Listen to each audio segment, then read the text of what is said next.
saya Kevin Hashim Maulana dengan NIM 2241 1030 1077 dengan mata kuliah Literasi Media, dan saya di sini ingin menerangkan materi tentang larangan riba dalam hukum ekonomi syariah yang disusun oleh saya sendiri. Larangan riba dalam hukum ekonomi syariah adalah salah satu prinsip fundamental yang diterapkan dalam sistem keuangan dan ekonomi Islam. Riba yang secara harfiah berarti peningkatan atau penambahan. Dalam konteks keuangan merujuk pada pengambilan tambahan atas pokok utang yang dijanjikan secara a priori, yaitu bunga. Definisi dan jenis riba, yaitu ada dua, riba al-qard yang artinya tambahan yang dipersyaratkan dalam utang piutang, dan ada juga riba al-buyu, kelebihan dalam transaksi pertukaran barang sejenis yang tidak sesuai dengan syarat yang ditetapkan oleh syariah. Dan juga ada dasar hukum, yaitu dasar hukum dari Al-Quran dan Hadis. Yang pertama, larangan riba disebutkan dalam beberapa ayat, antara lain adalah di dalam surat Al-Baqarah ayat 275 dan 279, dan juga surat Al-Imran ayat 130 dan surat An-Nisa ayat 161, dan juga ada hadis. Terdapat berbagai hadis yang memperkuat larangan riba.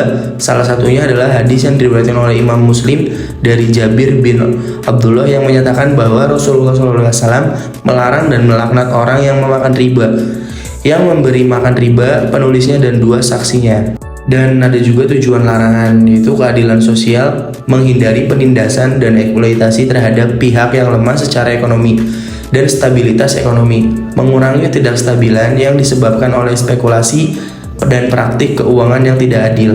Dan juga ada keadilan distributif, memastikan distribusi kekayaan yang lebih adil dan merata di antara masyarakat. Dan selanjutnya ada implikasi dan sistem keuangan syariah, yaitu yang pertama ada perbankan syariah. Bank syariah menghindari riba dengan menggunakan prinsip bagi hasil, mudharabah, dan musyarakah, serta skema pembiayaan lain yang sesuai syariah. Dan ada juga instrumen keuangan syariah, penggunaan sukuk obligasi syariah, ijarah, dan leasing, mudharabah, jual beli dengan margin keuntungan, menggantikan instrumen konvensional yang berbasis bunga. Perbandingan dengan sistem keuangan konvensional, yaitu keuntungan dan risiko. Sistem syariah membagi keuntungan dan risiko secara adil antara pemodal dan pelaksana usaha, berbeda dengan sistem konvensional yang menetapkan bunga tetap tanpa mempertimbangkan kinerja usaha. Dan juga ada transparansi dan keadilan, menekankan transparansi dalam transaksi dan menghindari ketidakpastian moral serta praktik penipuan. Dan selanjutnya yaitu ada instrumen keuangan syariah, murabahah, yaitu jual beli di mana bank membeli barang yang dibutuhkan oleh nasabah dan menjualnya kembali dengan margin keuntungan yang disepakati. Yaitu selanjutnya ada ijarah, leasing di mana bank membeli aset dan menyewakannya kepada nasabah dan pembayarannya sewa disepakati. Selanjutnya ada istisna, pembiayaan untuk pembuatan barang atau proyek konstruksi yang kemudian dijual kepada nasabah setelah selesai. Dan materi selanjutnya ada tantangan implementasi. Kompleksitas regulasi menyesuaikan regulasi keuangan syariah dengan hukum nasional dan internasional, pendidikan dan kesadaran, meningkatkan pemahaman masyarakat tentang prinsip keuangan syariah dan manfaatnya. Infrastruktur keuangan, mengembangkan infrastruktur yang mendukung transaksi syariah seperti vintage berbasis syariah. Dan peran lembaga pengawas, Dewan Syariah Nasional atau disingkat DSN mengeluarkan fatwa terkait produk keuangan syariah dan memastikan kesesuaian dan prinsip syariah. Otoritas Jasa Keuangan mengawasi pelaksanaan operasional lembaga keuangan syariah agar sesuai dengan regulasi dan prinsip syariah.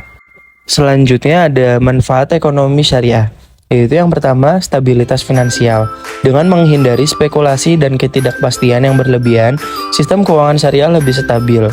Dan juga ada kesejahteraan sosial. Sistem bagi hasil dan zakat membantu distribusi kekayaan yang lebih merata. Dan etika bisnis, penekanan pada etika dan moral dalam bisnis meningkatkan kepercayaan dan kerjasama antar pelaku ekonomi. Yang terakhir yaitu kesimpulannya, larangan riba adalah prinsip inti dalam ekonomi syariah yang bertujuan untuk menciptakan sistem keuangan yang adil, stabil, dan beretika dengan sesuai ajaran Islam.